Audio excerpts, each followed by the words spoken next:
Ambiriko fanifoinofy kaiky tena izy sakatsinigno zaky anao tiazako tanteraka le nofinofiko afaliagna tsomby tratragny anahy nianahy matsapa mahere aza manay fitiavako anao tsy overe agnovan'aranao zegny tsisy anaovan'aranao zegny tsisy eo agnoriagna tonkantrano ke iara hitako anao aminahy ka omeva ke ho mavitoko atragnatsika anao no anjarako tegna anao no anjarako anao no anjarako tegna anao no anjarako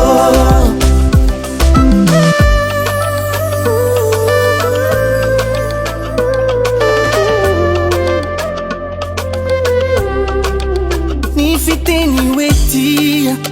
tsy fisangisangy ny fitiavagna amiko zegny tsy kilanao fa fitiavako anao io fa fitiavako anao io tegna makaty azako amiako jiaby matsapa mahere aza manay fitiavako anao tsy overe agnovan'aranao zegny tsisy agnovan'aranao zegny tsisy eo agnoriana tokantrano ke iara hitako anao aminahy ka omeva mafitoko atragnatsika anao no anjarako tegna anao no anjarako anao no anjarako tegna anao no anjarako